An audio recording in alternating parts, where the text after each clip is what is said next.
नमस्ते दोस्तों। अभी कुछ दिनों पहले एक पेशेंट आए क्लिनिक पर। वो बताते हैं कि सर मेरे नाक बंद रहती है, नाक से बहुत डिस्चार्ज, नाक से बहुत म्यूकस निकलता है। सुबह उठते ही सर में बहुत भारीपन रहता है, आंखों के ऊपर भारीपन लगता है, फेस के इस हिस्से में दबाव सा महसूस होता है, दर्द रहता है, प्रेशर महसूस होता है।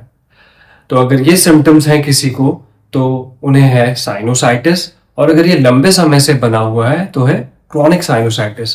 अगर आपको भी नाक बंद रहना, बार बार जुकाम होना, फेस पर स्वेलिंग, फेस पर हैवीनेस लगना, सर के ऊपर हैवीनेस लगना, सुबह उठते ही ये सिम्टम ज़्यादा आपको परेशान करते हैं, तो आपको भी साइनोसाइटिस हो सकता है। इस वीडियो में उसी के बारे में बात करेंगे हम आज कि क्या होता है साइनोसाइटिस, क्या कॉमन सिम्टम्स, लक्षण होते हैं साइनोसाइटिस के, और कैसे होम्योपैथिक मेडिसिन की हेल्प से इसे ठीक किया जा सकता है। तो मैं डॉक्टर शरद उनियाल स्वागत करता हूं आपका होम्यो मित्र चैनल पर।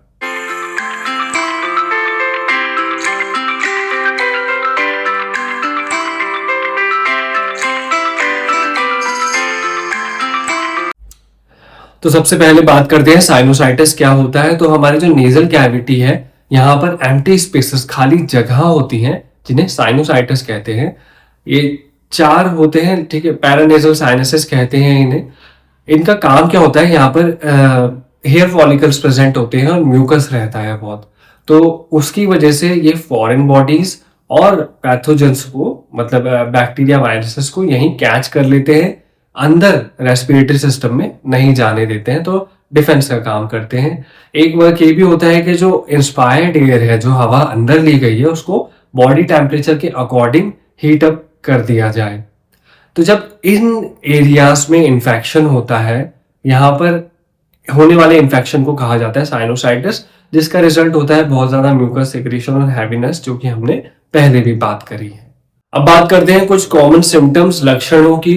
तो बहुत सारे सिम्टम्स होते हैं, उनमें से कुछ रहते हैं कि फेस पर, गालों पर और सर पर, माथे पर दर्द रहना, भारीपन महसूस होना, क्योंकि यहाँ पर भी मैक्सिलरी साइनस और एथमोइडल साइनस रहते हैं। तो वहां पर जब फ्लूइड भर जाता है तो प्रेशर फील होता है, दर्द फील होता है पर्सन को। नाक बंद रहना, नाक से हरा या पीला डिस्चार्ज निकलना, उसका पोस्ट नेजल ड्रिपिंग हो जाना, गले में चले जाना, गले में से भी म्यूकस निकलना। बहुत लंबे समय तक अगर साइनोसाइटिस हो तो नाक के पिछले हिस्से से भी गिर सकता है म्यूकस गले में, ये भी हो सकता है। और सुबह उठने पर सारी प्रॉब्लम्स बढ़ जाना, ये सारे सिम्टम्स। और इसके अलावा भी कई कॉमन सिम्टम जैसे छींकें, आंखों से पानी भी रह सकता है साइनोसाइटिस पेशेंट में।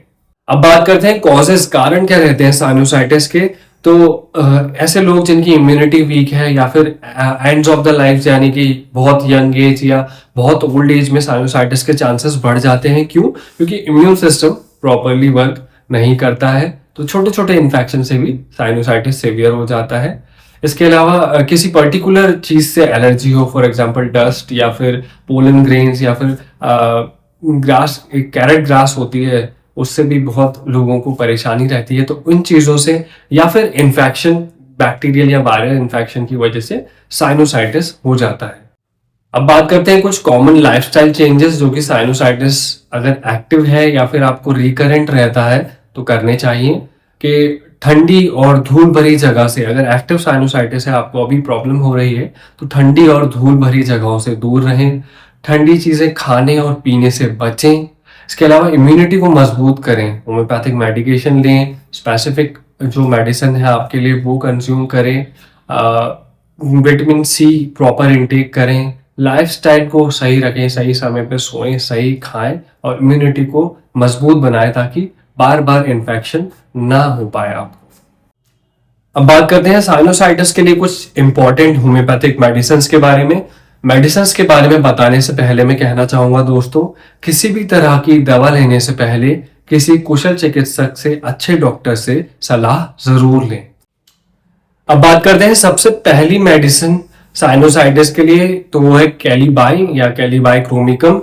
तो इसके सिम्टम्स रहते हैं कि आंखों के बीच में, माथे पर, यहाँ पर भारीपन महसूस होता है पेशेंट को, दर्द रहता है, चुभता हुआ सा दर्द भी रह सकता है। नाक से जो फ्लूइड निकलता है वो बहुत ही गाढ़ा, चिपचिपा और धागे में चला जाए, ऐसे स्ट्रिंगी म्यूकस रहता है, यूजुअली येलो कलर का रहता है। पेशेंट को साइनसेस में बहुत भारीपन लगता है और कई सारे गैस्ट्रिक सिम्टम जैसे पेट में भारीपन, पेट अच्छे से साफ न होना वगैरह भी कैलीबाई में इंक्लूडेड रहते हैं। ठंड में समस्याएं ज्यादा हो जाती है कैलीबाई पेशेंट को। अगली मेडिसिन है दोस्तों साइनोसाइटिस के लिए पल्सटीला। पल्सटीला में जो डिस्चार्जेस होते हैं बहुत थिक रहते हैं, गाढ़े होते हैं, ट्रांसपेरेंट कलर का भी हो सकता है, ग्रीनिश कलर के भी देखने को मिल सकते हैं। ऐसा भी हो सकता है कि दिन के अलग अलग समय पर डिफरेंट कलर ऑफ म्यूकस भी देखने को मिल सकता है, लेकिन ग्रीनिश ज्यादा इंडिकेटिव है पल्सटीला के लिए।